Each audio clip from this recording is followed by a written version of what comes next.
You're watching Behind the Screens. Grab some popcorn, fill up a drink, and take a seat. Our feature presentation is about to begin.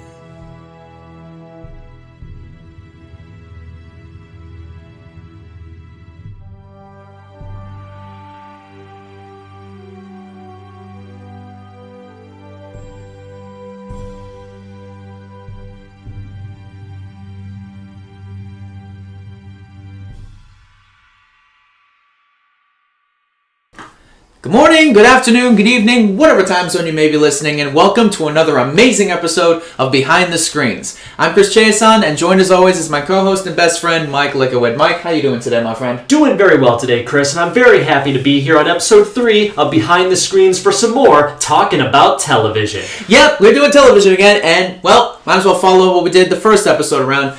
The next 13 episodes of Batman the Animated Series. Nearly the rest of Season 1's lineup. We'll be doing the final few episodes of Season 1 in our next television look-see, as well as looking more into Season 2 of Batman the Animated Series. Yeah. You guys seem to really like the first 13, so we figured we'd do it again and again until we get through this long, lengthy television series. Yeah, and luckily for us, these episodes are at least good. Exactly, right? You know, for coming off the fact that I actually graded a lot of episodes in the first 13 with a B ranking, hopefully I do the same or possibly better for these next 13. Oh yeah. Without further ado, shall we get started? Oh yeah, and we're starting off with what is possibly one of the best episodes of the whole show. Indeed, episode 14 of Season 1 of Batman the Animated Series, Heart of Ice. I do believe it was, let me do a quick double check. Yes, indeed, directed by Bruce Timm, and the first episode of the series written by the amazing Paul Dini. Oh yeah. Plot synopsis, please. Alright. Bitter scientist Victor Freeze, as Mr. Freeze, attacks several divisions of GothCorp, each time stealing a piece for a secret weapon he intends to build. Batman investigates the connections and discovers the start of Freeze's vendetta against GothCorp was a bitter falling out between Freeze and GothCorp CEO Ferris Boyle, believe it or not, voiced by Mark Hamill in this episode, during which Boyle almost killed Freeze, mutating him into the insane criminal we see today, and presumably killing Freeze's terminally ill wife, Nora, who he had suspended in cryogenic suspension. Batman must find a way to bring Boyle to justice before Freeze can carry out his savage revenge. Yeah. Look, the first thing I want to mention is, I just realized this. It's kind of funny. Freeze, Boyle, they're opposites. That's actually funny. Okay, you want to know what's crazy? I've known about Mr. Freeze for nearly all my life. He was my very first Batman villain. Mine too. And of course, it took me a while to learn all about, Ferris Boyle and the reinvention of his character. Yeah. Way back in this episode, believe it or not, I never put that 2 and 2 together. which is crazy because, yes, Boyle, Heat, Freeze, you guys get the idea. Yeah. But let me get the idea. Even though this episode seems to have a very, simple plot, Batman goes after the run-of-the-mill bad guy with a silly gimmick of a guy with a freeze gun. Yeah. Which you'll believe it or not, even though Mr. Freeze has not been the most serious of comic book villains throughout his entire creation up until this point in animation and/or comics history, this episode really turned it on its side. One thing that Paul Dini did a lot during his run while writing for Batman the Animated Series, turned lesser villains into real threats. Yeah, pretty much. Because, this episode was honestly so popular, DC pretty much asked Paul Dini to make that Freeze's definitive origin in the comics. Exactly. His origin story was so connected to the story of this episode. A poor, bitter scientist who was caught in a horrible lab accident, losing the love of his life, never being able to hold her hand or walk down a beach. Honestly, the performance of Mr. Freeze's actor in this episode just made me connect to him all the more. Never being able to walk in a summer's day with a warm hand to hold. Yes, anyone, and I mean anyone, would kill for that. Yeah, I find Mr. Freeze is probably one of the most sympathetic villains in Batman's Rogues Gallery. Up to that point, yeah, anyway. He's not really... He doesn't really want fame or fortune. He just wants money. He just wants to save his wife. I kind of find that a bit romantic. It's and very also sick. A little bit sick. Yeah, but you know what though? He means well, even though to truth be told, I kind of see him as a much more lesser version of of Magneto, a good person who does horrible things to accomplish his goals of happiness. That sounds fair. Which is, believe it or not, but then again, of course, we all know the comeuppance of this story. Batman fights Freeze, learns of his tragic backstory, and believe it or not, is as many of the villain introductions we'll be later seeing in this series, when Batman learns of what happened to Freeze, the very few times when I think Bruce Wayne under the mask is shook to what happened. Because, honestly, you guys will have to see it for yourselves. But let me tell you something that will come to pass in a future Mr. Freeze story. During the very first encounter, Mr. Freeze actually accidentally shoots one of his henchmen, and they accidentally leave him behind. Batman actually gets the guy to the Batcave to save his life, risking his identity being caught to save somebody. Now, isn't that noble? Let me tell you right here. I mean, Batman's called the Dark Knight for a reason. Exactly. The fact of the matter is Batman wants to help people, wants to serve justice, but not at the cost of an innocent life. Yeah. We'll get back to that in a later story, my friends, because I got some notes about this. But then, of course, we have the final confrontation in that amazing ballroom where Boyle is found out to be the real bad guy. Yeah. I was just thinking about it, and I'm thinking to myself, I remember watching the episode and how Freeze was stopped. He was stopped by chicken soup. I know. What did they do? Did they splash chicken soup on him? No. Batman had a thermos of the stuff. Oh my goodness, yes. The fact of the matter is, Batman, Bruce Wayne was sick because he was fighting the cold all the time. Alfred made him pack soup, and it worked. Yeah, it's crazy. Which again proves Alfred is a good father. Exactly. Drink your soup, kid, listeners, if you're out there and you're sick and a nice, cool day off from school. Yeah. But after all of this, after seeing a tremendous story of love, valor, and one last thing, ultimate heartbreak with Freeze's final words, I pray that you hear me somehow in the deep, dark void of which you now inhabit. Oh, it hurts me so much every time I think about it. Oh, how could we possibly rate such a near-perfect story? You can't. But we must. I can. This, honestly, is just a tragic story with an amazing, really multi-layered villain.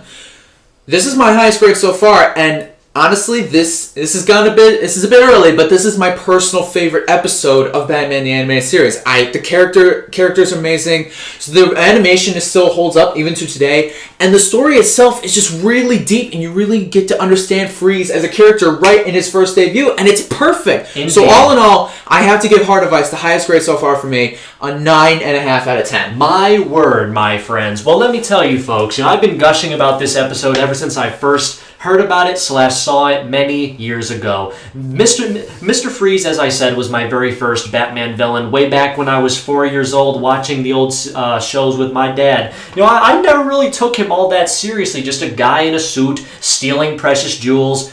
But then again, this episode helped me to realize that any character of any origin can be great if someone puts their mind to work and their hand to the paper. So honestly, a story of love, valor, humanity, the loss of everything that we hold dear, and coming back full circle to a hopeful and maybe brighter future. Arguably, I'd have to give episode 14 of season 1 of Batman the Animated Series A grading. Ooh, an A, nice. Indeed, one of my favorite episodes of the show, and hopefully it'll make it onto, get this folks, we'll be telling you guys our favorite and least favorite episodes of each series that we review, only once we conclude them, of course, which in the terms of this series is a little ways down the road in this saga's history. Yeah, once we finish talking about the last few episodes, that's when we'll rank them. Indeed, but now let us move on to episode 15 and technically 16 of season 1 with another two-parter. Once again, just like Two-Face in episode 1, detailing another quote-unquote villain's origin story. Sorry about that. The Cat and the Claw two-parter. We shall start out with part 1 first. Batman encounters a new cat burglar calling herself Catwoman. How original. And around the same time meets a woman named Selina Kyle as Bruce Wayne. Funny, isn't it? Yeah. To whom he is very visibly attracted to. You can tell from because it's Fox, with the googly eyes and the droopy lips and the... Pardon me, folks.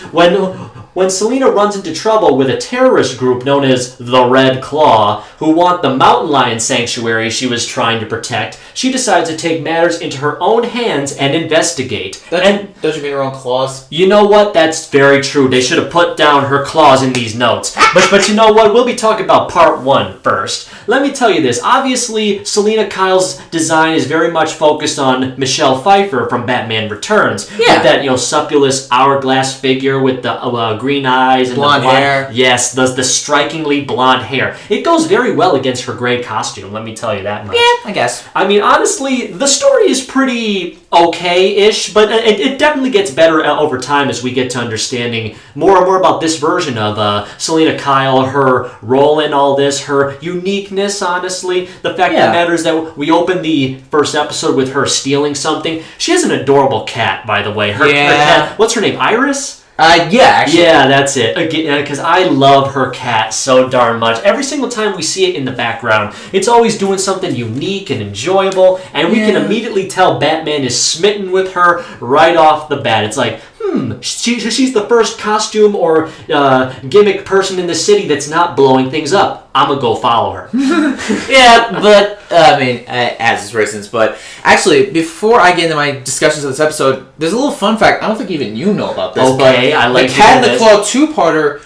That was the original pilot of the show. Which, of course, believe it or not, folks, if we ever get to talk about more Fox Kids television series, let me tell you something. They would always put the more action-heavy episodes first because they figured that is what would grasp kids' attention. Well, it was the 90s, so... Forget any and all sense of continuity. We have to throw the best episodes out first and the boring episodes out later. So basically, it's like, you know me, I am a continuity hog. I need to know exactly when to see things in a sequential order, otherwise what's the point of knowing a story if you can't read it in order? It's like reading page 50, then page 49, and then page 97. It makes no sense. You never know what's going on. That's fair. Yes, I know. But yeah, this episode, like this first setup, it was alright. I mean, as a Batman fan, I do like Catwoman. There are parts where she is like amazing, and there are parts where I sort of like when I look at her, I go a little hubba. Like just imagine your girlfriend, man. Everything will be fine. Yeah, you got points. Anyway, but the fact of the matter is, this version of Catwoman, she's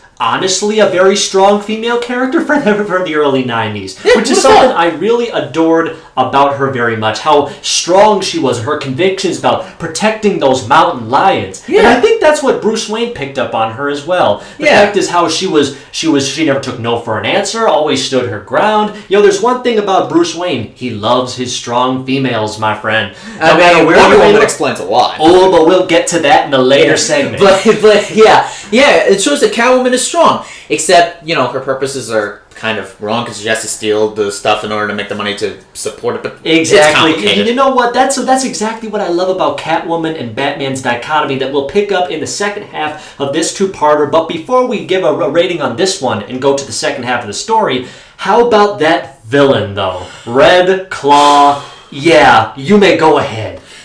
She was created originally for the show. Yeah, I can see why. Yeah, very originally lame.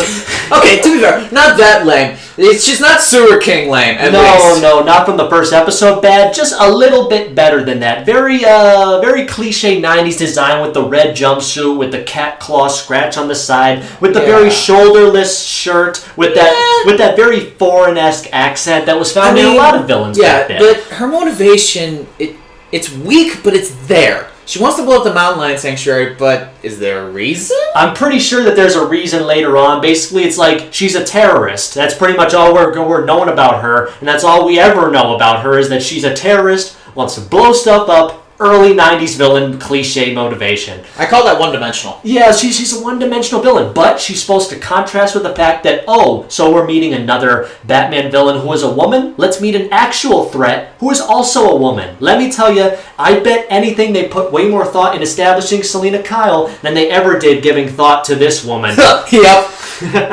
But then again, of course, the first half concludes with Selina spying and finding out about Red Claw, only to be discovered. But what will the second half of this story conclude? We'll tell you after our first rating. Final thoughts on the first half, at least? Oh boy, I mean, good exposition, good setup, and it shows we get to see a lot of Batman and Catwoman's relationship start to bloom, and it's a good start.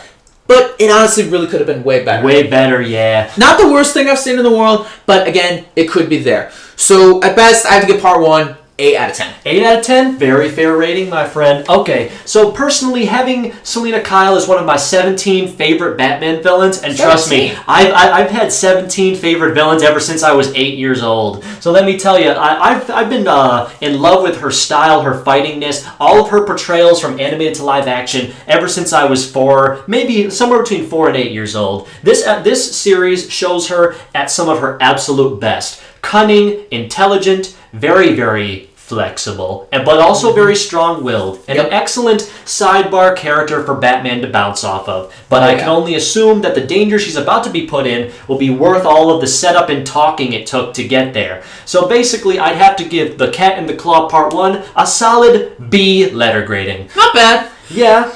At least you know Part 2's a little better, right? Let's actually take a quick look, because remember, Part 2 had separate directors, but thankfully the same writers. Oh, God. The leader of the Red Claw group, also known as Red Claw. So that's crazy. I never knew the gang was named Red Claw, and she's named Red Claw. You know what? Never mind. Yeah. She attacks a military train and steals a viral plague, which she intends to release in Gotham if she is not paid a massive amount of ransom money. And Batman and Catwoman must put aside their differences and work together to stop Red Claw before it's too late.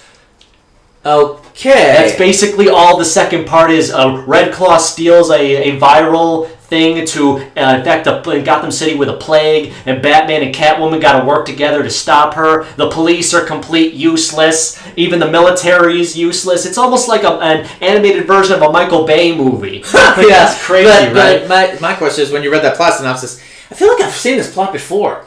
I figure we have seen it in several shows we've watched over the years. But of course, whenever we get to that point, you can remind us of it. You're right. But of course, we must talk about one of the most infamous lines in this second part. I was just thinking about that. Batman, when Red Claw says, "Are you afraid to fight a woman? Woman or not, evil is indifferent," or something like that. Basically, now I remember what it is like. What? No, I'm a unisex fighter. Yeah, that's just something along those lines. Basically saying he doesn't give a crap if you're a woman. He's still gonna beat you up if you're evil. To be fair though, considering that she's evil and it was not defenseless, I can defend Batman for that. But here I am thinking, okay, if the woman was a little different, then maybe I would have a problem. No, she's trying to she's a terrorist, a viral outbreak. If she's gonna destroy people, I'm gonna beat her. You know? Yeah. I mean, look. Again, let's just be very clear. This woman is tough and is defending herself. If she was defenseless, we'd be singing a whole different tune. Absolutely, my friend. The rest of the episode is basically the police, the mayor, and everybody bumbling around while Batman and Catwoman fix everything. So, okay. But basically, they actually do get some fun moments in there with some very tense things about it, explaining in depth how the viral agent is so contagious and so deadly, the slightest wrong move will annihilate the entire state. And I'm thinking to myself, oh wow, so okay, we got some good stakes. I just hope the action and the talking was a little better. You know, this would be an actual good plan if Red Claw was a good villain. Yeah, pretty much. Fix the villain's motivation and you'd have a better plot. Exactly. Look, the plan is good. It's just the villain needs to be a little bit better. Exactly. But you know what? It was very satisfying at the very end for two reasons. Batman's ingenious way of stopping the viral outbreak and the amazing animated fire that was placed around the heroes. Yeah. Because there's that military base that, of course, Red Claw and her group are working out of, explodes in a massive way after the fighting is done. And keep in mind, this is hand-drawn animation. It was all greatly looking, honestly. Yes. And very much amazing backdrop to a subpar final fight. But you know what? Selina punching Red Claw in the face, totally worth it. Talk about a real cat fight. Yeah, I tell you exactly that much. Basically, it was a very much average continuation of a very overall average setup. But you know what? It was great to finally have Catwoman in the series narrative, but also exhibiting one of the most heartfelt parts about their story. As much as Bruce and Selina like each other, their personal codes keep them from being together. It's hard, people. Yeah, isn't that also kind of true even today? Yeah, even after all these years, especially since it'll be nearly 30 years since this episode aired, actually in just a year or two, The more things change, the more they stay the same. You can make their relationship more interesting in all the comics and games and movies you want, but love will always be love, my friend. That is true. Yes, indeed. So how would you rate the second half of Cat in the Claw? Speaking of staying the same, I had to give it the same as before. Honestly, an 8. Animation is good. The action was solid. It's just, again, the plan was really high stakes. Just fix the villain a little bit, and you would have and I would give it a little more leeway. Okay, so honestly though, I definitely have to agree with that. The first part was very much on par with. The first part was very on par with the second part. Very decent action on the train. Batman showing his very unwavering ethics. The funny bumbling of the cops in the military. Yep. The decently final fight between Red Claw, Catwoman, and Batman. And of course, the very bittersweet ending with the two that would continue on in many other Catwoman stories later down the line. So just like with Cat in the Claw Part 1, I'd have to give Part 2 a B letter rating. That's fair. Okay, so now we're going to be heading into a very interesting little solo story for Batman. One of those ones that we kind of did back in the first episode, where he doesn't really fight a major threat, but he still fights a threat nonetheless. In episode 17 of Season 1 of Batman the Animated Series, See No Evil. Oh, yeah. Lloyd Eddie Ventrix is on the verge of losing his daughter, Kimberly, to his ex-wife, Helen, due to his past as a con artist. Determined not to lose Kimberly, Ventrix dons a suit, stolen from where he used to work while on parole, which grants the user invisibility, but also becomes highly toxic and drives him completely insane. He poses as Kimberly's imaginary friend named Mojo, and planning to abduct her from her mother in the middle of the night, while on a crime spree as an invisible robber. Batman must solve the mystery crimes and stop Ventrix, despite the fact that, well, he can't see him. Okay, I have to admit, the premise of this episode is honestly really interesting. Batman fighting an invisible threat. That's kind of genius. Exactly right, because, not to mention, I bet you didn't know about this too, Ventrix is actually an established comic villain. What? Believe it or not, he's actually called Mirror Man, first being established way back in Detective Comics number 213 back in 1954. Not to be confused with Flash villain Mirror Master, right? No, obviously not. Oh. This one's Mirror Man, not Mirror Master. Yeah, what's crazy is that I honestly thought he was just a character created for the show, but I guess not. He was a pre-established, very minor villain from the Silver Age. Yeah. But I gotta admit, this is interesting, and I gotta admit, it's sort of like Batman's take on the Invisible Man story, except it's crazy.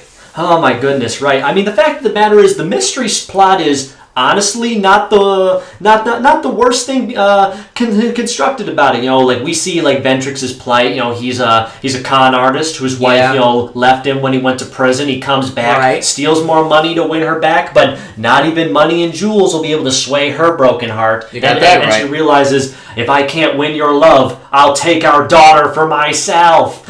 Yeah, I feel like there's a missing element in there somewhere. Yeah, I know. The fact of the matter is, like, you can see that over the course of the story, he's kind of like JD from the Heathers musical or movie. The fact that he has this somewhat charming outside, but you can tell there's something much more darker and crazy on the inside. I can see that. Exactly right. And of course, Kimberly is downright kind of irritating, but she's mostly adorable. She's a kid. Of course they can be irritating. Yeah, I know.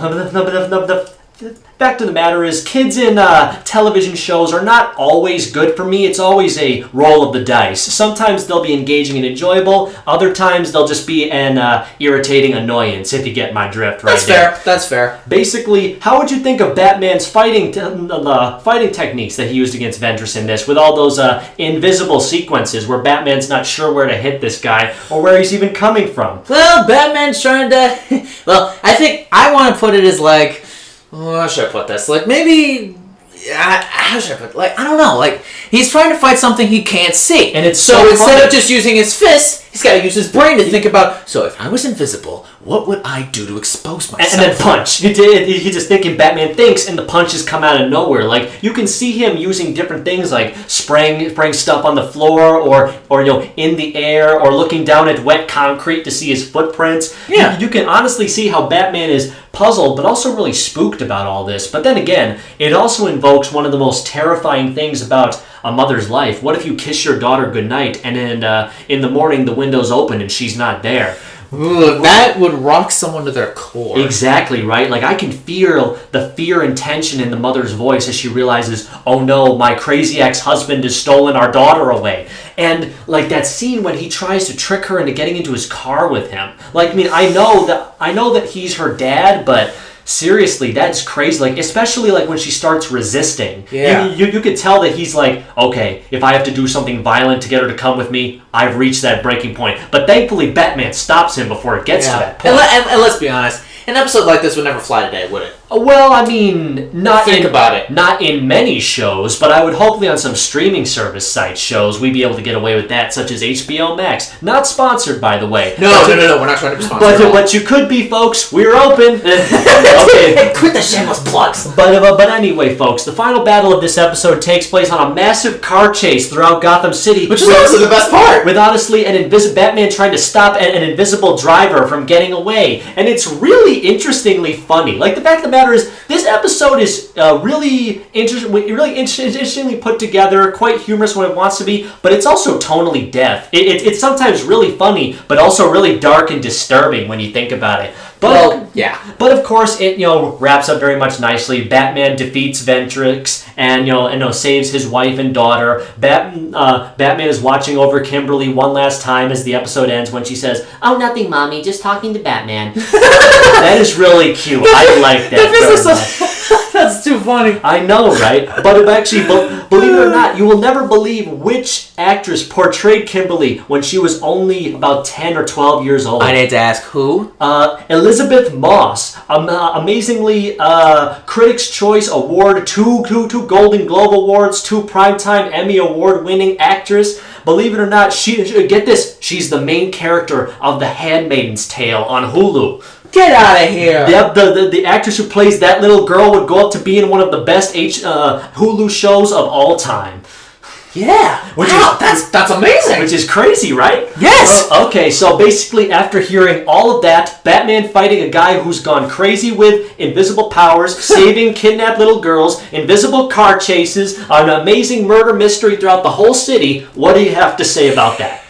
It's okay. Yeah, I figured as much. You were gonna say that. To be fair though, it's not horrible. Like, the premise, again, is really amazing. On paper, it's good. In execution, it works, but it could tweak it a little bit, and it would have been something great. Yeah, you could have, sped it up a bit, because at parts it felt like it was going in park and stalling, Yeah, or, you just put it on neutral and just cruise along, and then next thing you know, wait, there's more to do. Oh, wait, we're not done yet. Yeah. Okay. So overall, I had to give See No Evil around an 8 out of 10. Oh, okay. Honestly, though, this episode may not be one of my favorites at all, but I can definitely poke out a lot of interesting subtext with this, whether it be its dark bits or its humorous bits. This episode speaks to a wide variety of audiences, and of course, shows Batman once again saving the day, protecting the youngsters watching his television shows every night. Oh, yeah. So, of course, I'd have to give episode 17 of Season 1 of Batman the Animated Series, See No Evil, a B letter ranking. Not bad, dude. And of course, coming up now is honestly one of ours, and probably everybody's favorite episode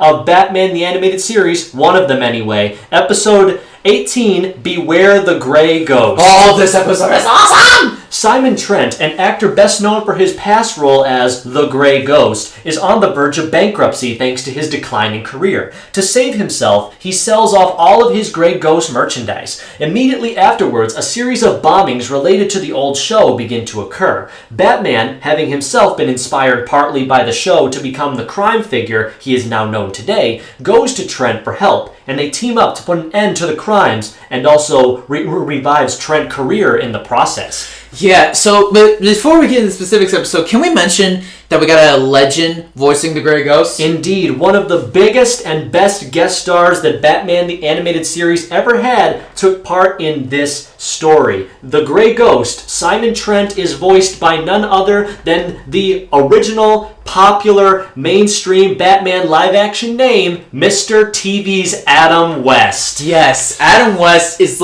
it's amazing. And the funny fact is, Kevin Conroy was a fan of the Adam West TV show, and that's the Batman he knew. He didn't think that he was auditioning for a dark Batman. He think it was going to be something campy like Adam West. Exactly. And then he found out the premise and oh, crud. So I have to do my own thing instead of emulating my hero. Yeah, but then I'm sure I want to see the look on Kevin Conroy's face when he found out that he was going to work with Adam West. I'm sure he was like, oh my god. I'm pretty sure anybody who worked with the late great Adam West, may he fully rest in peace, my friends, would have had the same exact reaction, whether he was working on Family Guy or The Fairly Odd Parents or that one episode of Boondocks he was. Oh yeah. And of course, my actually favorite M-rated video game of all time, 13, the Roman numeral based on the Dutch comic series of the same name. He was in that game? Yes, he was actually one of the big main characters of that video game. Honestly, it's one of my favorite games of all time. I've missed Adam West ever since. Yeah. But of course, the best way to honor him is to talk about him, not only in his role in this episode, but in his role of his entire career once we get to more shows with him in it. Yeah, so honestly, this episode is really amazing because it not only reveals we basically get to see another side of Batman. We get to see his inspiration for becoming Batman, the Grey Ghost. And heck, he even has a shrine to the Grey Ghost in the Batcave. Which is that? Great. I so wish I could build a shrine to Batman in my house, but I don't want to risk my collectibles on high. Yeah, high walls. and the bit of the opening of the episode where Bruce is a kid and he's watching the Grey Ghost with his dad. It's kind of the same way a lot of kids were holding their Batman action figure watching this show. My father as well. I'm pretty sure my father either watched the show in its final years or in reruns many years later, but of course that's how he got me interested when I was 4 years old, clutching the used Batman toy I was playing with all the time. And honestly, the way this episode is scripted out, that there's a possible Mad Bomber and how it's like an actual episode of the old Grey Ghost show, it shows you that this Mad Bomber, he's a dedicated fan, but also kind of a wacko. Exactly right. Basically emulating his past, to showing a sick appreciation of it. The fact of the matter is that, weirdly enough, it always felt like a lot of stuff made in the 90s was emulating things decades ago, but just either as good or not as well. Basically saying the classics were good, but things today can be just as good if people try hard enough. Because okay, so Batman goes to Simon Trent to try to say, you were the Grey Ghost. You can help me because nobody knows about this story. Because Bruce Wayne and Alfred go to the place where all of the Grey Ghost tapes are found, but most of them were all destroyed in a fire, which of course that was deemed to happen. There was no digital video libraries that many people have in their homes today. If the original negatives were lost, there was no way to ever see it again, which of course has happened to many film studios over the years, both in the U.S. and outside of it. And of course, Batman is just hounding Simon Trent, asking him for help, but Simon Trent just keeps saying the same thing over and over again. I'm just an actor. And you know, that always hits me so darn hard, especially Adam West was probably the first television personality I ever saw when I was a kid, even in reruns, I mean. Basically him telling Batman, and by extension the audience, I never was any of those characters. It was all fake. It was a job. It's over. Which, I mean, that really just hurts a couple of pin in it, especially when you read up on Adam West's life after the cancellation of Batman 66 in 1968.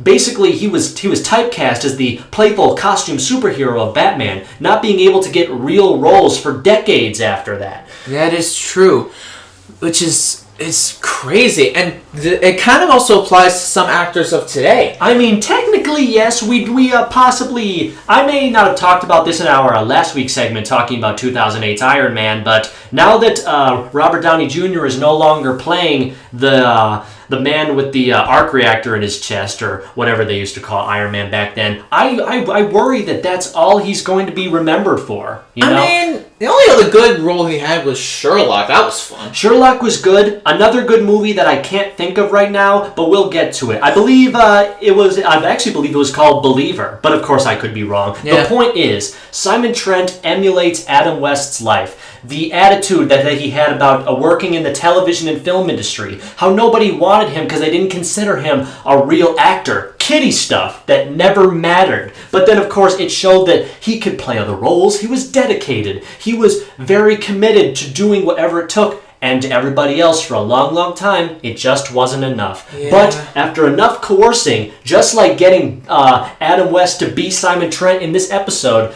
after Batman, or by extension Bruce Wayne, says, "I can see that you're not the Grey Ghost, after all." After that, Simon redons his old costume and joins Batman on the rooftops. And it is amazing to watch. I know, if you can feel Adam West feeling the Batman spirit again, hearing his voice, like putting his fist to his side and waving his finger at crime, it feels amazing. And very invigorating. And of course, once we go down to the Batcave, Adam West, and of course by extension Simon Trent, looking at the shrine, hearing Batman say the Grey Ghost was what was my hero. That honestly really brings more truth to it, because even though playing Batman brought him nothing but misery for 25 to 30 years after the show was done, it took a long time. But people eventually appreciated the blood, sweat, and tears he put into that. Absolutely.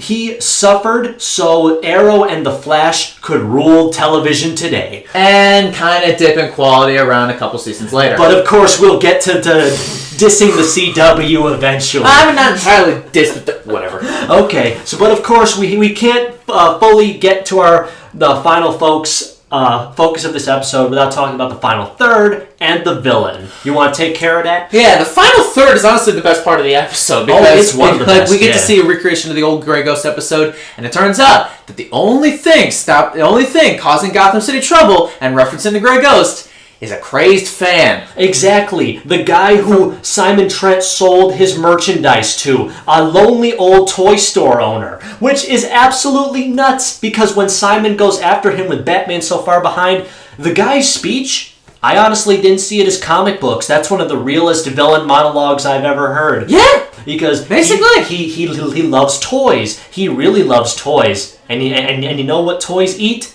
Money. Because let me tell you, in all my efforts to find merchandise for the franchises I love, do you know how much money I've sunk into it? Probably almost over a few $1,000s. Probably, yeah. Over the course of the last few years. Hopefully my parents never listen to this. The fact of the matter is, I'll only give one example. I paid $100 for an original 1993 Mighty Morphin Power Rangers Megazord, still in the box. Nearly 30 years old, still in saran wrap. Only $100, but you know what? It was totally worth it. Wait. Yeah, but given the math here, don't you think that, considering it's mint condition, it's still in the box, you think it might go over for $1,000 on the market if you sold it today? Which is exactly why I'm going to hold it over to my grandkids someday. But of course, we can't talk about that. The point is, the villain is nothing but a crazed toy maker who tries to kill Batman with robots and race cars lined with dynamite. Kind of cool. And let me tell you, that's really fun. Yes! But of course, he's kind of a dumbass, too, because he blows up his own shop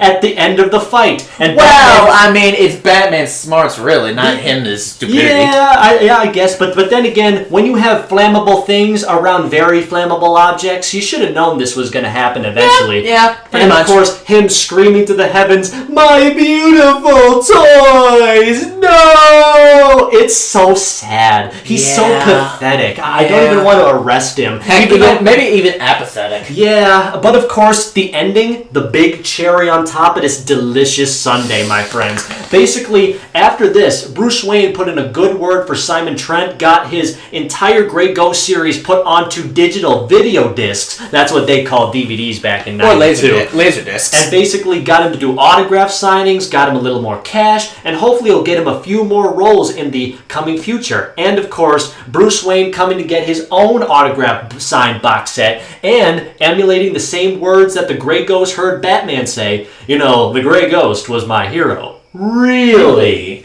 It was just Everything about this episode is great. Absolutely. For fans and lovers of storytellers alike, how would you rate something so incredibly enjoyable, heartfelt, wholesome, and all around kapow? I don't know. It's so hard. Like, this is another one of my favorite episodes of the show. And if I ever go into a situation where I meet an actor who's played Batman, and I tell him, Batman was my favorite hero. You brought him to life. Thank you so much. And I would just give the guy, whoever's hug, whether it's Kevin Conroy or probably one of the live action actors, Ben Affleck, Michael Keaton, any of them.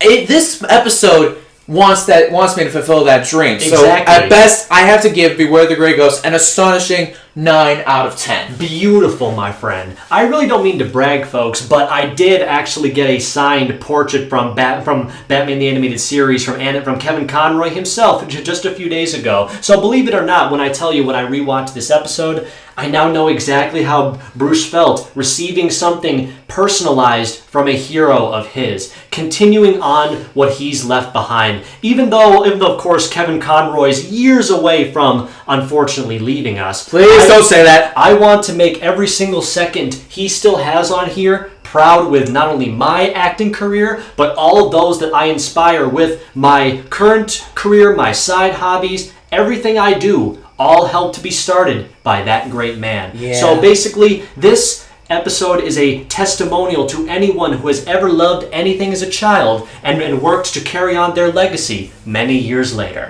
So honestly, I'd have to give episode 18 of season 1 of Beware the Grey Ghost a astonishing A letter grading, my friends. A, nice. Indeed, my friends. But having come off at least some very intelligent episodes with Heart of Ice and Beware the Grey Ghost so far this behind the screen segment, we unfortunately must go down to a lesser story once again.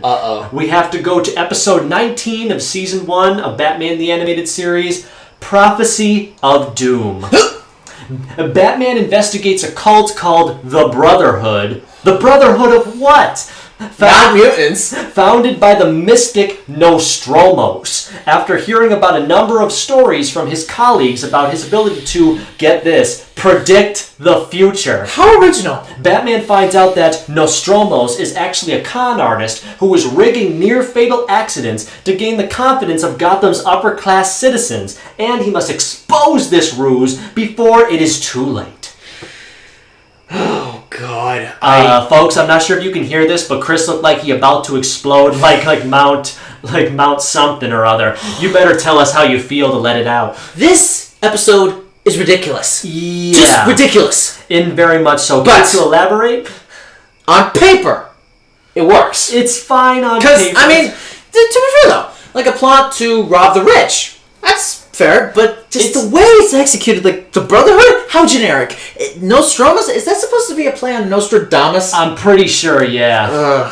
I mean, basically, everybody, including Batman, can see this guy is a fraud right from the get-go. Yeah. But everyone is so enthralled with him. It's like, oh, he predicted something would happen. He must be a celestial being. Let's give him all our money. This is another episode like... What was the episode last time? I think it was like Batman in My Basement. Batman in My Basement. Yeah. This episode tests your intelligence. That or Underdwellers. Yeah, that one or that one. This episode tests your intelligence. It makes you feel stupid. In fact, yes, Bruce Timm himself, one of the big heads of this show, looked back badly on this episode years later, constantly apologizing for it at conventions whenever it's brought up, my friends. It's about as bad as Joel Schumacher making Batman and Robin. No, I wouldn't say it's that bad because you know what? I didn't laugh once in this. Yeah, I didn't either. That's basically what you're saying is how, I mean, it's actually revealed to us very early on in the story that Nostromos is a con artist. If it was revealed later on in the second half of the story, maybe give us a little bit of suspense instead of spewing all the goods right from the get-go. Yeah, perhaps just do that. Because like honestly though, I mean, obviously, he sees Bruce Wayne as like a skeptic of like some kinds. Like, yeah. You know, he doth protest my psychic abilities. I shall prove you wrong yet, Bruce Wayne. And suddenly cuts the elevator wires to pummel him down. But here's the thing: how did he know Bruce Wayne would make it out of the elevator shaft unless he was planning to kill him? It's like, okay, so maybe it's a double-edged sword. He dies, there's no more skepticism. He lives, and he believes him. I guess that makes some sense. But of course, one of the biggest crutches of this episode, the daughter of the old rich friend of Bruce Wayne, who's telling him right from the get-go, Nostromo is a con artist. This is all a scam. Daddy, listen to me. He never listens to her. Not even a little bit. Even when she's so clearly right, he says she has the woman issues and needs to shut up. It's like, okay, so this is another example of old guys telling young women that they don't know what they talk about. This is the early 90s, people. Who would write something like this? I would just love to be a fly on the wall in the writing room when this episode was being made. Oh my god. And if I was a talking fly, I'd say, that was bad. Here's how you should do it. This was bad. It switched to something else. But let me tell you, my friends, the climax of the story. We've been fiddly-deeding about this, but before we talk about the climax, let me just tell you that everybody tries to say Nostromos is a good guy. Everybody confides in Bruce. Oh, you shouldn't be skeptical because I say he's good. It takes Batman 5 seconds to find out he's a criminal. Well, one, it's Batman, and two, yeah. Using the crime computer, he's easily able to distinguish he's a bad guy. Exactly. Right from the get-go. He's not even hiding it very well. Yeah. This is the thing about it, is something that we'll go on to talk about in many more series, many times down the line in Behind the Screens. Sometimes writers just make everybody except the main character stupid for no reason, except to make their darn stories work. Yeah, again, test your intelligence. Exactly. But the climax was the only real good part, wasn't it? I mean, of course, we had a very decent fight in a planetarium where, of course, Nostromos hijacks the best believer's daughter to one of the planets and says, if you don't give me all the money you promised me, I will destroy her. It's like, oh my god, Batman, just save her, please. Yes, please. And basically, we're just sitting there with our hands in our heads, thinking to ourselves, okay, we all know how this is going to go. Batman is going to swoop in, defeat Nostromos, blow up the place, and everyone's going to say Bruce Wayne and the underrated female character was right in the end. And you know what? That's exactly how it goes. But you know what? At least the slapstick was funny. Yeah, Batman was, guess. of course, giving the comeuppance to Nostromos over and over and over again. It was fun to see him punch him in the face multiple times. Yeah. Can we just rate the episode? I'm starting to get sick. You're starting to get sick. Don't worry, folks. This will happen at least one time in every video. Because remember what we always say here Behind the Screens. In every good batch of eggs, there's always one stinker. And this is today's stinker, probably. How would you rate Prophecy of Doom? Honestly, just about as bad as Underdwellers, if possibly worse. This episode was ridiculous. Again, test your intelligence, makes you feel stupid, and I just feel like it. Why was this approved? I don't know. They honestly thought they had gold when instead they just had dog turds. Or, just bad bronze. Probably, yeah, just bad At bronze. best, I have to give it. The only real good parts was the climax on the slapstick. But other than that, a 6. A 6? Bruh, is that your weakest rating yet? I want to say yes. Oh my god, dear viewers, check and leave it in the comments for later. This is my favorite part. Okay, so after hearing all that rambling nonsense about two guys on a late Thursday night, let me tell you one thing. I am a man of Catholic faith. I have been a skeptic for many years on multiple occasions before going back to the church. I've seen my fair share of people who don't believe in squat.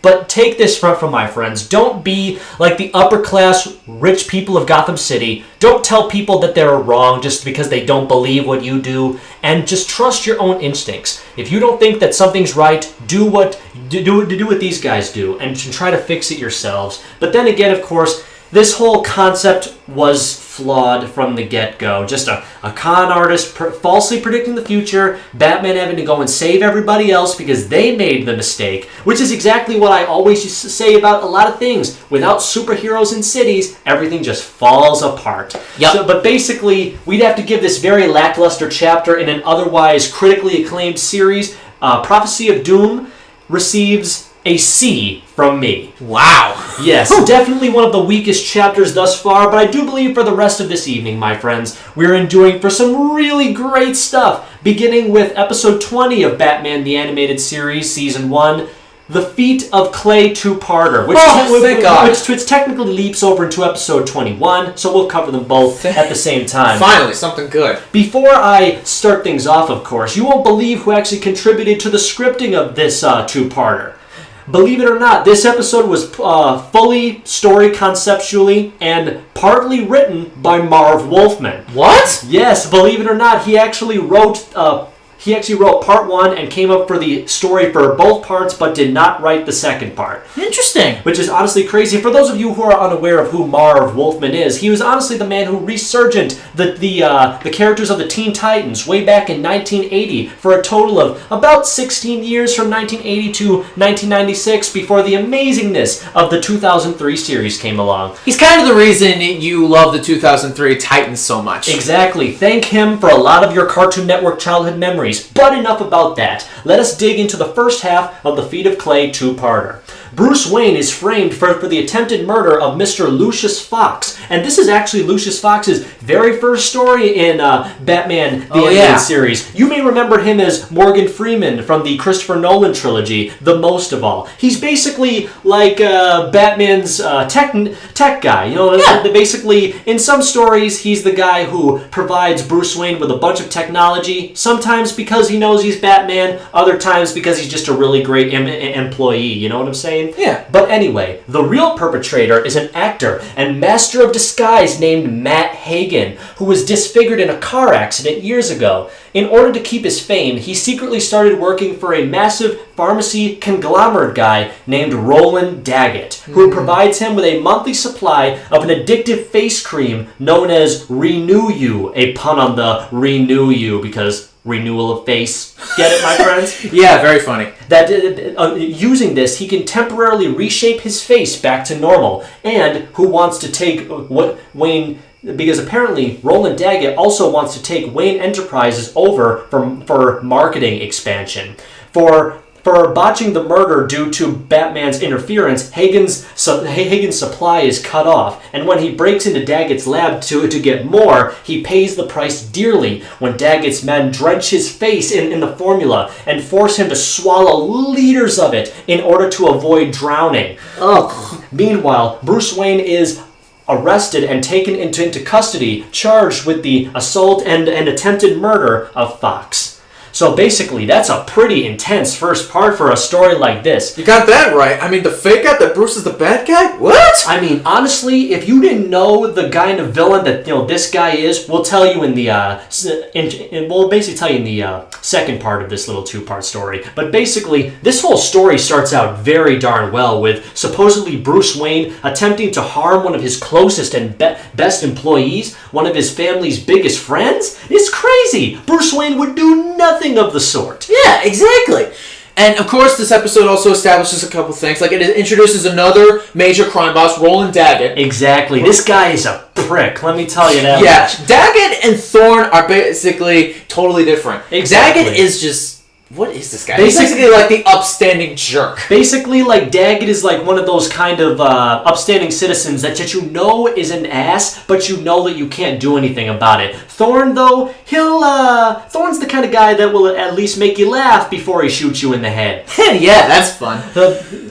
Anything else to say about the first part? Honestly, just the fact how grotesque it can get considering Hagen's accident. Good lord. Exactly. Like, the fact of the matter is they animated his face very well. He, honest to God, looks like a guy who was in a car accident. Knowing a few people from experience, my friends. But that's honestly not too important. The dynamic between Hagen and his stuntman is honestly a really excellent thing. Not gonna lie. You can see the camaraderie that his friend has for him. Honest to God, something that would reflect a friend whose other friend is addicted to drugs, because actually that's pretty much what Clayface is, and basically a analogy for what drugs can do to movie stars, or like TV stars and all that. Yeah. But basically, I'm thinking about myself. Most of the story is taken up by Matt Hagen, honestly. Bruce Wayne kind of takes a back seat of it during the first part. Not gonna lie. He's mostly there to be framed, be arrested, and that's where we cut off at the halfway point. Yeah, well, with these two-parter episodes, you want to have the first part to establish mostly the debut villain, because look, we know it's a Batman show, but considering this is a new villain, you want time to build up and know what this guy is all about and what he wants to do. Exactly. And the very interesting thing about this villain origin is, for characters like, for instance, Selina, you know that she's doing bad things, but deep down she's a good person. You know that Victor Fries is also someone who is good, that is also doing bad things. Right. Matt Hagen, on the other hand, he was bad even before the accident. Yeah, he was basically... He had a big head. Yeah, basically he had a very big ego, and when it all came crashing down, he's like, I'm going to take everybody else down with me. It's just like, it really just goes to show the grip that fame can have on you. The fact is, what you look matters. If you can't provide, you are nothing. And of course, you could say that he was not only addicted to the drug that he was using, but also addicted to the fame and glory that he was experiencing. Yeah, and but I'm guessing after that, anything. Yeah, but I'm guessing after that accident, I guess his fame sort of melted away. You can honestly say that he was like James Dean if he walked away from the accident. Ouch! Or No, I won't do that. That's too soon of an example. But then, of course, the episode ends with them dropping off Hagen inside of his car, melting, which is honestly crazy. He's a big gelatinous glob, melting and slobbering all over the seats and outside the car, while Bruce Wayne is dragged away by the police, looked at by reporters. Matt's friend sees his car, goes in to look, and a monstrous image looks at him like something out of a 1955 horror movie, except in color. Yeah, like a dark creature from the Black Lagoon. Exactly, or an orange pale version of the Blob, or a really moldy peach that's been left out of the fridge too long. Where's James when you need him? Yeah, for real, right? But yeah, this is a good start to what is eventually the payoff in part 2. Exactly. Let me tell you, folks, part 2 is way better. So basically, this introduced Matt Hagen, Lucius Fox, Roland Daggett, a really semi-interesting story about Bruce Wayne being arrested, but a very solid introductory story for one of Batman's longest-running bad guys. Yeah, sounds fair. But I'll say this, again, this episode is honestly, again, really good. It's honestly an awesome episode, and honestly anything after last time. Yeah, basically, we needed, anything was going to be Oscar-worthy after that, so maybe we were a little fair on this one. So as a good solid start, I give part 1 of Feet of Clay an 8.5 out of 10. Precisely, my friend. And basically an episode that details not only a new villain, but one with a very complex backstory. Someone who is clearly an allegory for those suffering from not only the addictive nature of the film industry, but also the very addictive nature of many substances and chemicals that the kids may find on the street these days. So basically what I'm saying is, a really strong opening with the villain, probably could have used a little bit more with Bruce Wayne, but of course then again, if you don't take our word for it, go see the episode for yourself. I'd have to give the first part of Feet of Clay a B+ letter grading. B+, not bad. Indeed, my friend. But now we must conclude the 2-part story with the second half of Feet of Clay. Oh, you're gonna love this. Bruce Wayne is released from prison on bail. Hagen, as it turns out, survived the murder attempt on him, but at a high cost. The formula entered his body and soaked every single one of his cells, turning him into a shape-shifting mutant. With his newfound powers, Hagen, now calling himself Clayface, decides to take his revenge on Daggett and his men, and Batman must bring Daggett to justice and stop Clayface before innocent people are hurt in the crossfire. Yeah. Now, what's crazy is that Clayface is a beloved Batman villain, but Matt Hagen is not the actual person as Clayface, because for those who don't know, in the original comic books, it was Basil Karlo, another famous actor who eventually took up the name of Clayface. My personal favorite Clayface, by the way. Yeah, but actually, fun fact, in the comics, there were 4 Clayfaces, but we don't have time for that. Probably a lot more. You should probably do your research updated next time. Fair enough. But then again, so many gosh darn people. If you ask me, my friends, there's only 3 people you need to know of under the name of Clayface. There's Basil Karlo, Matt Hagen, and the person who played him in the Batman TV series of 2004, which we'll eventually get to covering at a later date. Yeah, but yeah, Matt Hagen doesn't... He basically influenced what we see at Clayface today. A shape-shifting blob of Ugh. And let me tell you, the way he fights Batman is so awesome. I know, he shapeshifts his hand, he's making giant fists, he's using giant hammers, he's trying to saw him in half. He's trying to absorb him into his body at one point. Let me tell you, Clayface is one of Batman's most dangerous villains. It's such a shame that they don't use him a lot in this series.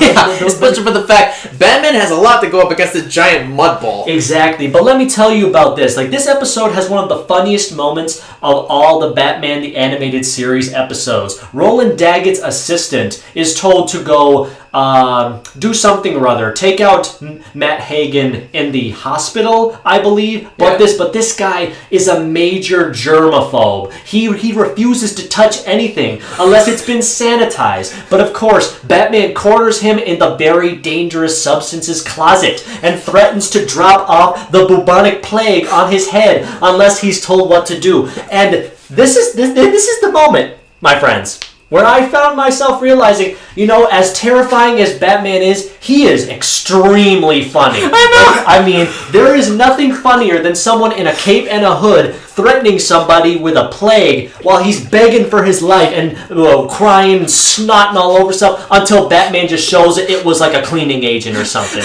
Like the common cold or something. It was not even life-threatening, and this guy just spilled everything. Stop! You're making me...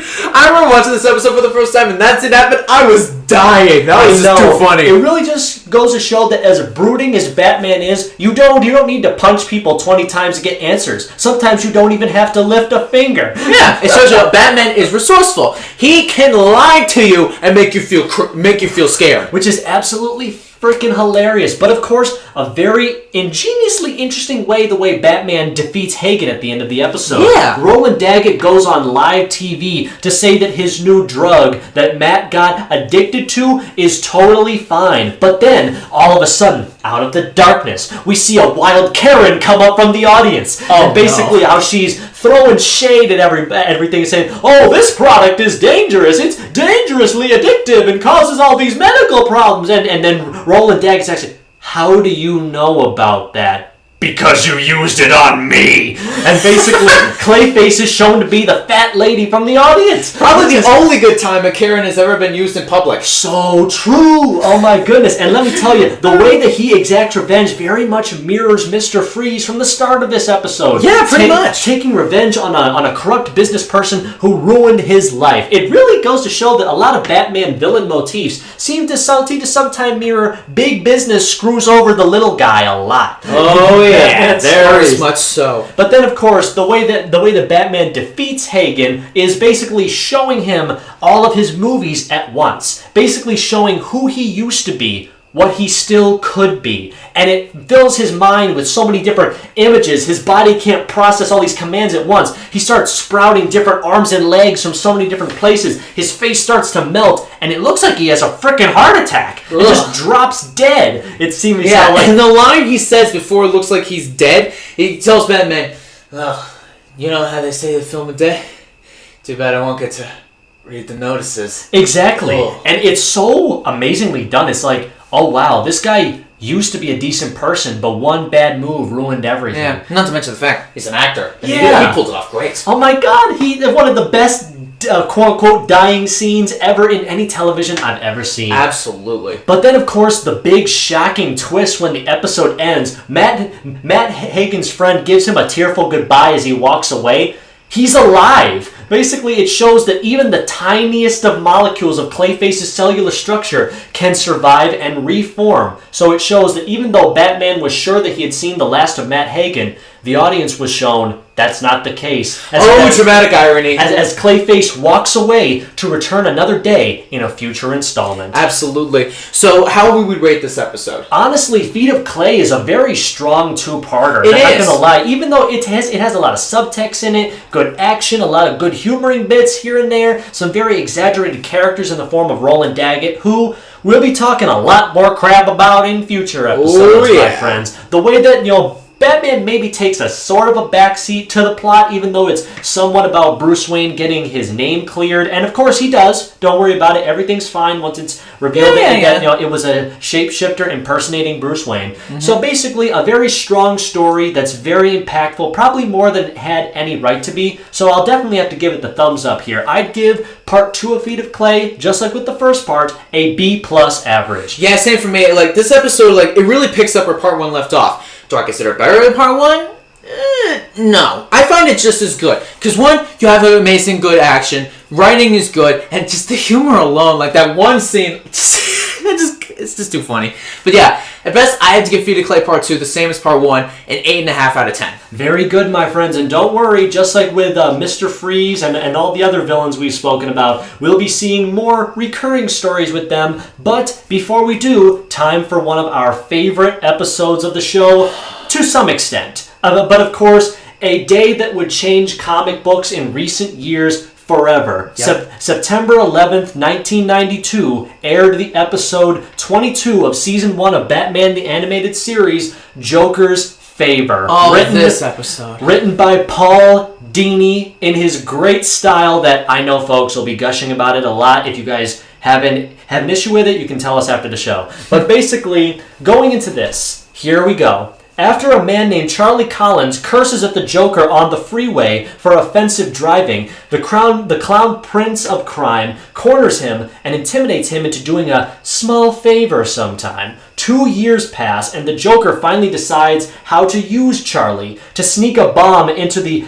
into this Pet Grenadiers Club. That's a really weird word. Where Commissioner Gordon is to give a speech at an awards ceremony there. Charlie, who merely has to open the door, is skeptical at first, but for the sake of his family, he reluctantly decides to obey. Oh boy, this episode, honestly, like, what would you? Yeah, this is basically how I would like. If I cursed at someone and found out it was the Joker, I'm like, oh crap. And then I found out it's the favor. I'm thinking to myself, okay, just do one favor and then that's it. He's off your back. But that's the thing. That's the thing about the Joker that we must realize, my friends. When does he ever do anything small? Fair enough. When does he ever do anything in the tiniest bit imaginable? Easy fact, he never does. No, because he's psychotic. Because let me tell you, right off the bat, Charlie Collins is an amazing character. Even though he only has 22 minutes, he pulls it off hilariously. Absolutely. He's honestly a regular. He's just a regular guy. He's just who an cursed average at the Joker. He's a nobody, and I love it how sometimes people rarely talk about nobodies in media very poorly. Because amazing example, Charlie Collins from this story. Bad example, Jamie Foxx in the Amazing Spider-Man 2. Ooh, wow, that's yikes. Just for a future context, my friends, can we talk about how great the Joker's outfit was during the opening first few minutes, emulating the Killing Joke? Yeah, it looked pretty cool. That hat, I love it when Joker wears that hat in that overcoat. Mm-hmm. It just shows that he goes that extra mile just to show how villainous he actually is. Yeah,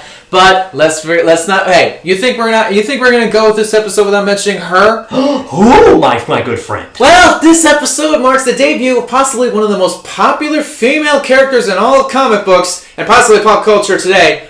Harley Quinn. Dr. Harleen Quinzel, my friend. She is a standout. She became so popular, she was added into the comic books 7 years later. Exactly. She was basically a throwaway character, a side female confidant for Joker. Someone for him to bounce jokes off of, basically his personal cheerleader. And we loved her so much, she actually stuck around. Yeah. It was honestly a dream come true. Mm-hmm. Let me actually tell you folks, when I first heard about Harley Quinn, it was through the Lego Batman game. Well, when you get to the third hub world, fighting all of the Joker's supervillains. Because I had no idea who she was. I thought, well, of course she's hanging around with the Joker. Maybe she's somebody cool. I read, girlfriend! And basically, it blew my little 8-year-old mind that evil people can have relationships. Albeit not perfect. Oh no, we'll get to that in many future stories. We can't gush about it now, but you'll have to stay tuned. That's the magic of television, my friends. But basically, Harley Quinn is played by Arlene Sorkin, a college friend of Paul Dini, who gave her the role personally. He gave her a tryout. She was perfect. and they just rolled with it ever since. Yeah. Basically, every interaction the Joker has with Charlie is comic gold, with him constantly trying to get away from them and basically learning about the plan and everything. Commissioner Gordon not even wanting to go to the award ceremony because he doesn't like all the stuffy stuff. Bullock is eating all the food like a slob, and you're like Renee Montoya saying, "Oh, you're such a gross man, Bullock." And I loved everything. There was nothing bad about any of this setup. And of course, when the Joker finally, as we said, tells Charlie what he has to do, when someone knocks on the door, you open it. That's it? You got me down here just to open a door? Well, look at the size of that cake, man! It's nice. Someone can push it in and open the door at the same time. And it's like, oh my god, there is no way this can't end great. But it did. The ending of this episode is amazing because, like, you have Charlie overstanding the Joker, standing up for himself, and threatening to blow him up with one of his own bombs. Oh my god, And it literally has Joker crying for Batman. Exactly. Like, Batman, help me! This guy is insane! And of course, Batman... Okay, so first of all, I would like to clarify, my friends. After an amazing fight with Harley putting a bomb on Jim, Charlie saving him, Batman saving the entire crowd after they were frozen solid, Charlie pleads with Batman to help him. Thankfully, he's very cooperative. And of course, Batman blows up the getaway car. Joker decides to stick it out here with everybody else. And of course, with amazing fun gimmicks, Batman fighting the goons one by one until he gets to Harley. And one comment has always stuck with me, Harley's last line for this episode. Beauty school is looking really good about now, but we never follow up on what that means. No other piece of Harley media has talked about beauty school. No, you're right. Which is crazy because it clearly goes to show they had no current future plans with her. That was going to be it. And then they just dropped all that and just kept going. Yeah. But then, of course, as you clarified, Joker tries to get away. Charlie actually stops him in his tracks with one of the greatest speeches to a villain I've ever seen. Oh, yeah. No big fight to the finish. The great Joker was found blown to bits in an alley beside a miserable little nobody. Whoa, man. Kind of funny. Ironic, really. You see, I can destroy a man's dreams, too. And it's killer. And the little point on the Sunday, just like with Heart of Ice or all those other great stories, Joker screams for Batman. He was there the whole time. He was just hiding, and he pokes his head up. How long have you been there? Long enough. And I just love how Joker just promises to leave Charlie alone if he doesn't die. Because, at the very end of the day, as crazy as Joker is, he doesn't want to die, because if he dies, he won't be as great. No one will... He wants to have this big final finish. And he can't have that if Charlie blows him up. Exactly. And then it's revealed the bomb was a dud the whole time. Wow. Gotcha. Yeah, that's always fun. Batman, hold the presses. Batman laughs. He laughs at this, and Joker, for once, has nothing to say. He just walks away. Oh, very funny. A million laughs. and of course, Charlie walks off into the, dark alley. There's no sunset. Yeah. But he talks about, you know what?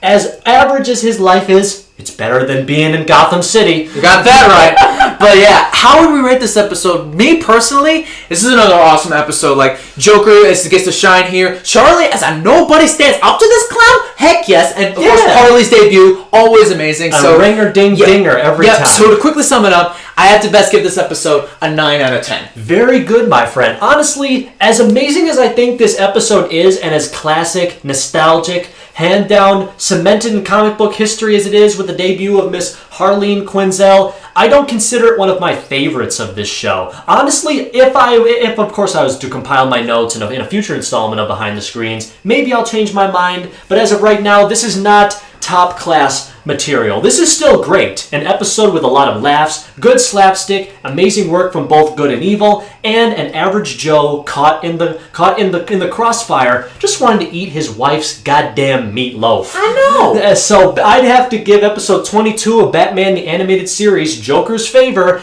a B+ average. Another B+. All right, then we're rolling now. Exactly right. Okay, my friends, be sure to stay with us. We only have a few more to get through. Now time for whatever a guess, another villain origin story. Hooray! We're just throwing these out the window, beginning with episode 23, Vendetta. Detective Bullock is arrested for kidnapping. Batman, who dislikes Bullock but nevertheless believes him to be a good man, investigates and discovers the identity of the real criminal, Killer Croc, aka Waylon Jones, who harbors a vendetta against Bullock for capturing him one time. Batman must clear Bullock's name before it is too late. You heard that correctly. This episode debuts Killer Croc, possibly the most very animalistic of Batman's rogues gallery. Indeed. This guy is like, I wouldn't call him guy anymore. He's more like just a beast. And trust me, in many other interpretations, he is way more beast now than man. But then, of course, this episode is a very interesting setup with, of course, a witness going on a boat, but then the witness being seemingly taken out of the picture before, of course, Bullock is put up for suspicion because, Bullock is, even though he's a really decent guy, he's done some shady things in the past. Yeah, but hey, corrupt cops are always like that. Well, of course, I really wouldn't say he's corrupt. I'm just saying that he bends the rules to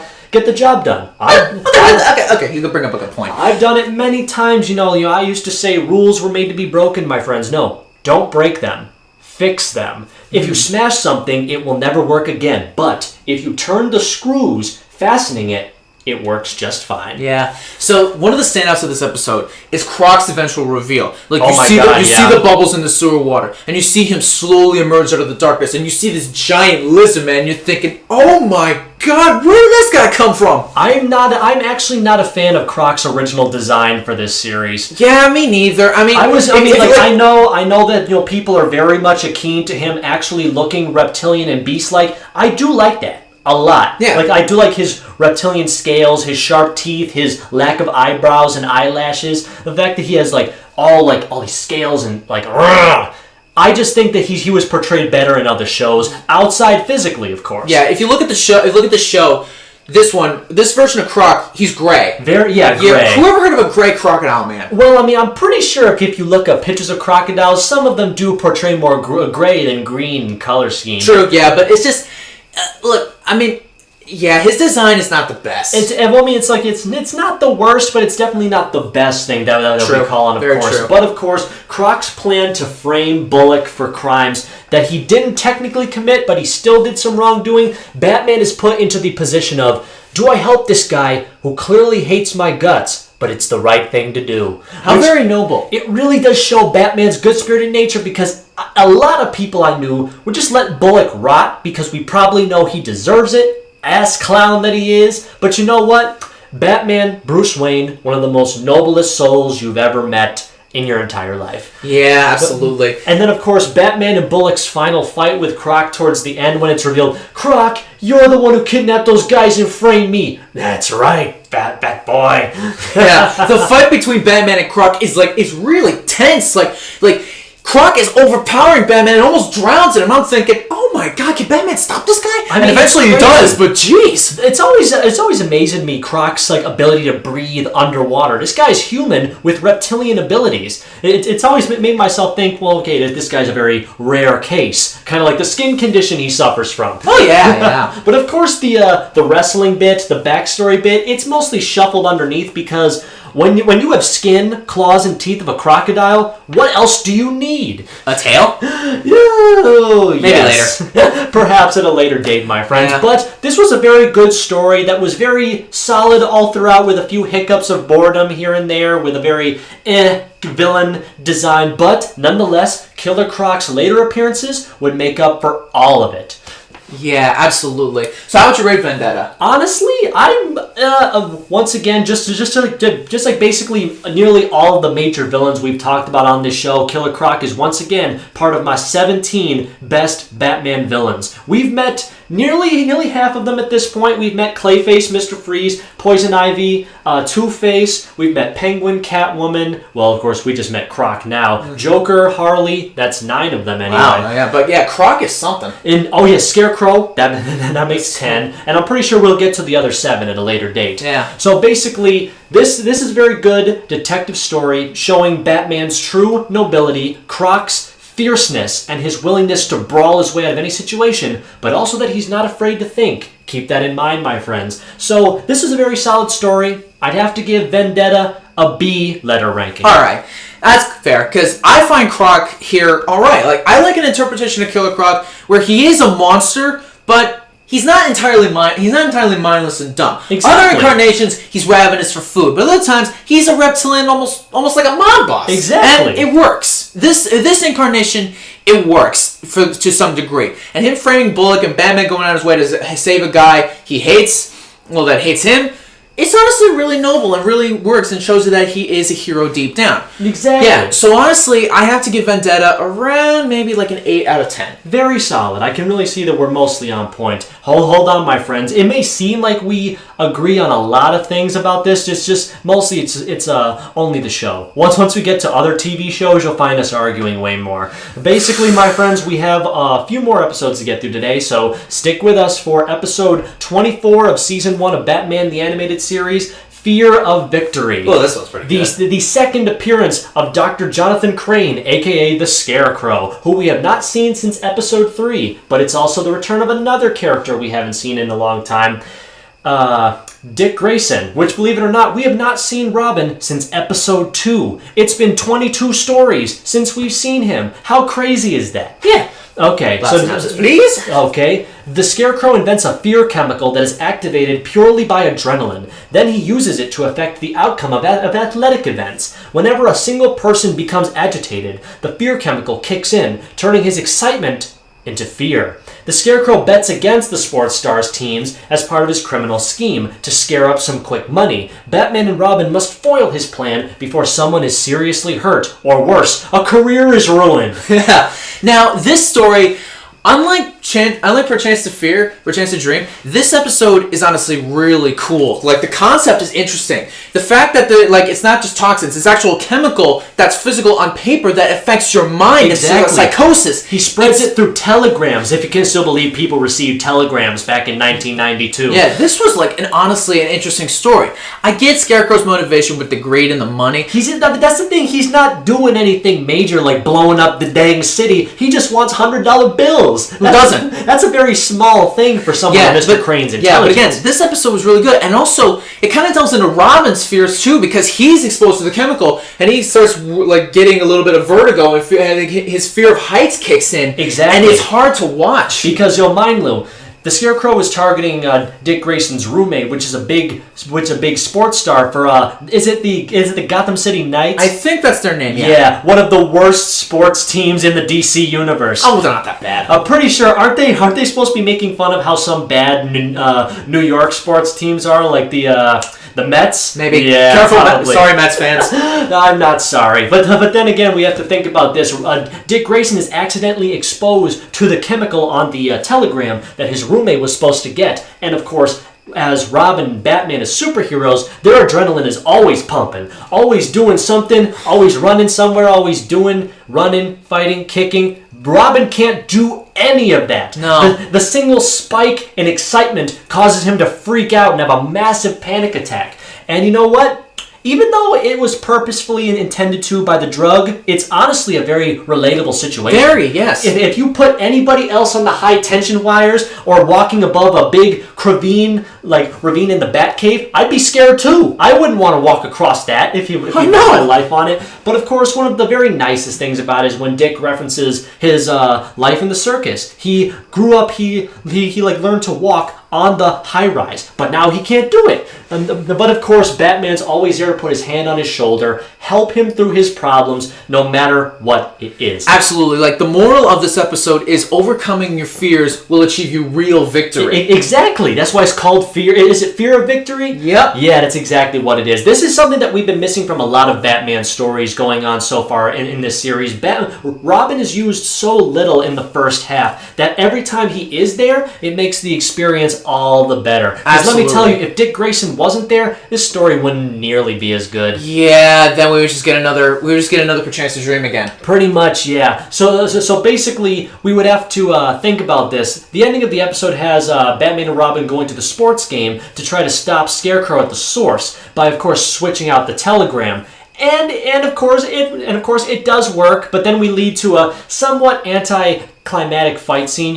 Scarecrow threatens to douse the entire crowd in the fear toxin, and they will be swarming in fear too unless Batman does something. And it's somewhat tense with, of course, Robin having to be the one to get it away from Scarecrow, conquering his fears and turning back to normal. And, of course, everybody is happier. His roommate gets the scholarship he always wanted, and everything is all's well that ends well. So, you know what? Nothing too major to complain about. And another fix from the previous Scarecrow story, his design is much better in this. Yeah, it's just the mask was the change. Exactly. That's really it. The cartoony mask that they used way back in episode 3 was really not my style. No. So the much more scarier mask with the dead eyes that don't blink, the jagged teeth. Yes, it was so honestly good. Terrifying me to my very core, my friend. Yeah. So basically, an all-around exhilarant jumping episode 1 with some close calls, tight niches, some really blood-pumping action with a very solid ending, all things considered, for a Scarecrow villain plot. Absolutely. How would you rate this episode, Mike? Personally, this is very much a thing that I would come to expect out of Jonathan Crane. Nothing too major as of yet, but of course it had major ramifications. Of course him, trying to rig games, get some quick cash. Not world domination, just average superhero work, of course. Yeah. So basically, I'd have to say with Batman and Robin's camaraderie, the nice few action scenes we did get, and the nice comical beats in between the action, I'd have to give Fear of Victory a solid B letter grade. B, that's nice. Yeah, this was honestly better than Scarecrow's debut episode. Now, that episode is classic, but this episode was a little bit better in showing that he can go to many lengths to get people fearing on what he's like as a villain, and basically using their adrenaline against them, which is really cool. And the plan works. Sure, it's anticlimactic at the end, but that's how it is. But the moral of conquering fears to achieve real victory is the real theming of this episode, and it delivers perfectly. Exactly. Yeah, so at best, I have to give this episode an 8.5 out of 10. Wonderful, my friend. Okay, next one is episode 25 of Season 1 of Batman the Animated Series, The Clock King. Oh boy. After his company goes bankrupt, Temple Fugit becomes the Clock King. Fugit sets out to seek his revenge against the man whom he blames for his misfortunes, Mayor Hamilton Hill. What a surprise. Fugit kidnaps Hill, intending to do away with him to accomplish his revenge. Batman must stop Fugit from carrying out his revenge and save the mayor's life. Now, this character of the Clock King, this is actually not the first time I heard of him, believe it or not. Me neither. He was actually a very minor villain on Adam West's Batman series, and let me tell you something, he was way more campier in that. He wore clocks everywhere, he had a giant hourglass in his hideout, he had a big bushy mustache. It was honestly he was honestly funny. This guy, though, he's no laughing matter. Well, I mean, he's fun to laugh at, but he doesn't do anything that makes you laugh at him. Yeah, the only little clock thing we see is the pocket watch, and his glasses look like clocks. That's it. We actually get his backstory in the opening minutes. We see him categorizing his life down to the very last second. And it makes him a really stuck-up guy. Yeah, a bit too stuck-up. Basically, he actually shared a train with Mayor Hamilton Hill before he became mayor. Basically saying is how, that we've been taking the same train for this many months and this many days and this many hours. So you stop, then you're boring me to death. Me too. It was also boring my lungs. Sorry.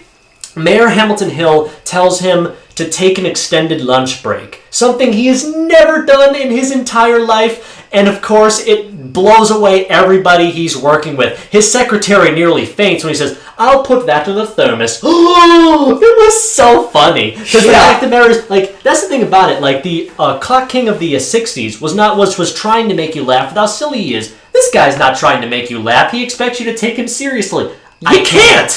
Oh my god. This fact the mayor's with him sitting in the park, looking at all the kids, wondering about what to do, because he's never had free time before. What do you do when you've never done something before? Yeah. But basically, of course, with every Batman villain, misfortune happens and his legal papers are lost in the wind. He goes to get them. They're destroyed by kids in the park fountain. A dog pisses on one. Oh, jeez. And of course, he goes to the hearing. And, of course, he loses all his money, goes to prison, yada, yada, yada. And then we cut to the present day when he's now wearing a suit with clocks for glasses. Like he's wearing clocks on his glasses. Like, how do you see out of those? Who knows? Maybe crazy. Maybe there's like little eye. Maybe it's like a one-way mirror. And of course, the rest of the episode is basically Batman trying to track down this guy, the Clock King, trying to stop his evil plans before Mayor Hill's reputation is ruined forever. The mayor may be an ass, but he's the best mayor that Gotham has. I guess it could be way worse, right? Yeah. Besides, look, his plot is interesting, utilizing clocks, and the fact he almost kills Mayor Hamilton Hill via a clock's minute hand.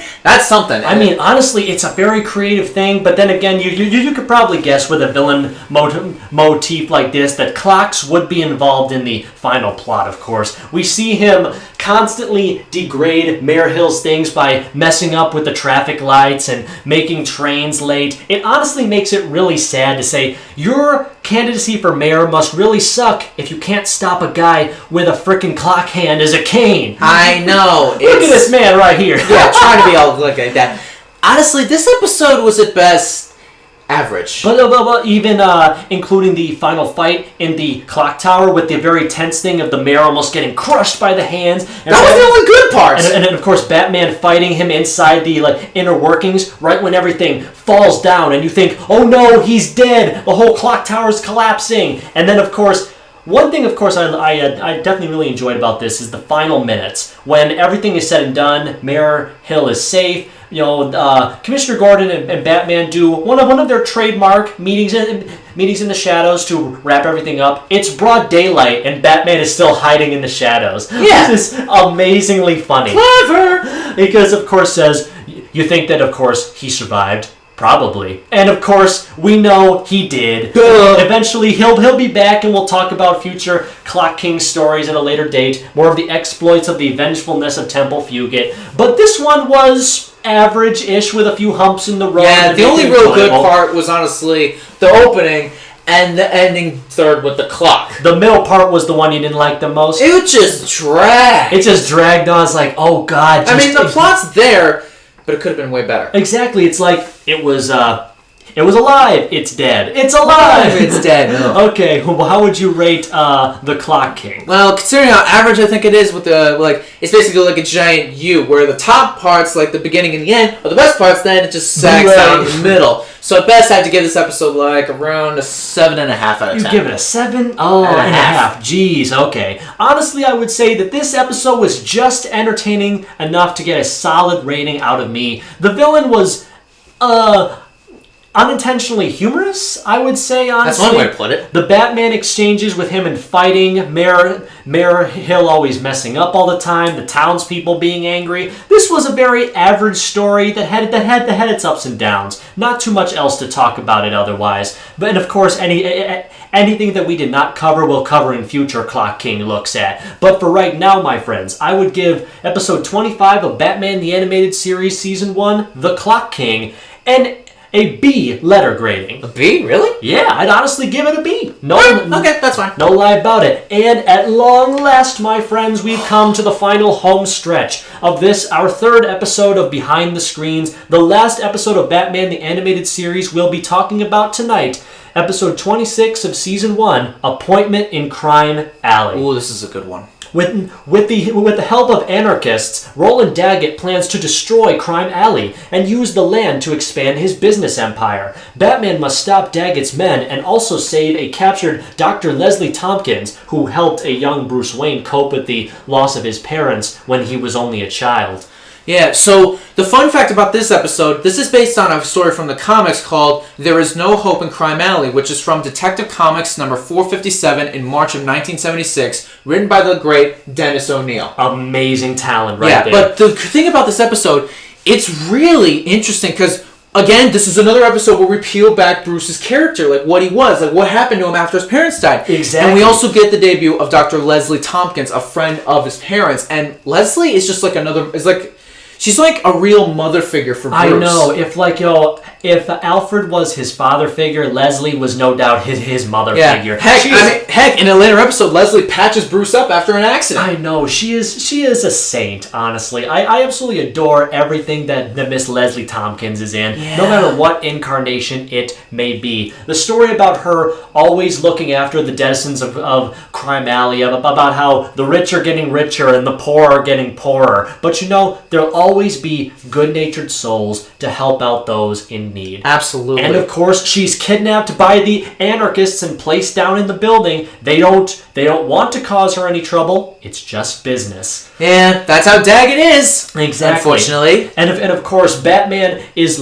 nearly late getting to the appointment because he made a promise. A very sound promise that we'll get to before we do our rating. But the problem is, he's so busy being Batman, he's almost late for the appointment. Who would have thought? He almost didn't make his promise in this episode because he's so busy doing a bunch of other extracurricular things. But the fact of the matter is, that comes first. The fact of the matter is, Bruce Wayne tries so dang hard to please everybody in not only his immediate life, but his city. Gotham is his mind, body, and soul. He would die for it. Understandable. No matter what. Because so many other good people have died in it for no reason. And he'd make sure that nothing senseless would ever happen again if he could let it happen. Absolutely. The plot to track down exactly where the guys have hid Leslie is actually pretty quick, but not too quick. Yeah, and there's a bit of hinting pressure too. Exactly. The fact of the matter is, of all the dynamite that's placed underneath, the fact that Daggett is going to essentially blow up buildings and the people inside them because he doesn't value their lives. He values the work of gentrification and progress more than the innocent folks he's evicting onto the street, for their children to go hungry, for the mothers to do unspeakably abhorrent things just to survive. But who cares? The dude is basically greed incarnate. He's getting rich off of them.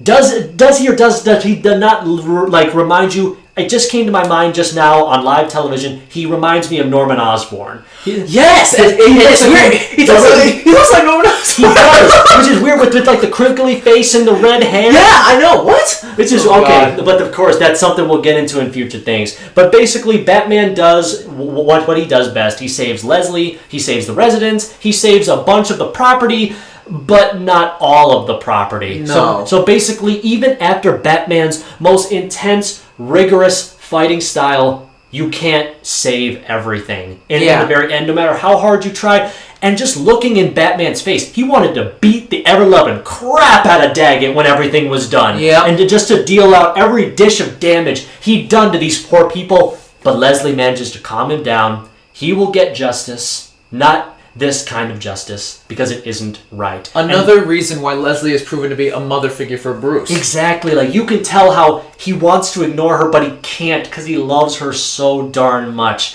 And about how I look into his animated eyes, and I can see a man who just wants to punch all the badness in the world and make it go away. He just wants to shelter the innocent from the darkness that lay in the shadows. To be the one good shadow in an otherwise dismal world. Yeah. And it really shows in the final few seconds when the appointment Bruce was keeping in Crime Alley was, of course, his parents' death anniversary. Unfortunately, going to that spot once every year on the tragic passing, a constant reminder of what he lost and what he's constantly working towards. Every punch, every slap, every road burn, every broken arm, bone, cranium, everything Batman has ever gone through has been because of this. Absolutely. So that another 8-year-old boy would never have to lose that which is more precious than any wealth or corporation could ever buy. So true. So true. So how would you rate one of the greatest animated adaptations of a Batman story, even though it was only 22 minutes? Honestly, this story was really interesting because it dealt with the Daggett's goal of progress and basically taking out innocent people. Establishing Leslie Tompkins, who's proven to be, honestly, a fan-loved character. Exactly. And the fact, more of peeling back of Bruce's layered character, it shows that he is human. He has problems like the rest of us. Exactly. Heck, he was fashionably late to something. That's rare for Batman. Which is shown very much true in any sense of the word. So with this episode, an adaptation of a good story from what I heard, I have to give Appointment in Crime Alley an 8.5 out of 10. Very, very solid, my friend. Honestly, I love the ticking time clock nature of this episode. A pure Batman/Bruce Wayne loving experience to show what a good, solid human being he is, rescuing those in danger no matter what the cost, but always keeping his promises to those he cares most, saving as many lives as possible, while if he doesn't save everybody now, he'll save twice as many people tomorrow. Because that's just the kind of per person, force, and inspiration Batman is. Do good even after your worst day. Because every day only gets better afterwards. I'd have to give episode 26 of Batman the Animated Series, Appointment in Crime Alley, a B letter ranking. Solid ranking, my friend. Solid ranking of a B. And at long last, my friends, we've come to the end of this week's segment of Behind the Screens, our second look into Batman the Animated Series. And I only hope you join in for our third one in 2 more weeks. Yeah, you could tell we were pretty much geeking out with a couple of these episodes because they were just so good. I know, they're so good. Some more than others, of course. But of course, we want to give attention to everything, no matter how small, no matter how average, no matter how much Prophecy of Doom stunk. But basically, don't you go there. Don't worry, we'll get into even worse chapters later on in the show's history, my friends. But if you love watching me and Chris gush about superheroes in tights, join us next week for our second film review looking into 2000's X-Men. That's right. That'll do it for today's episode, everybody. Until then, I'm Chris. I'm Mike. And this has been Behind the Screens. We will see you guys next week. Have yourselves a great night and take care. Adios, my friends.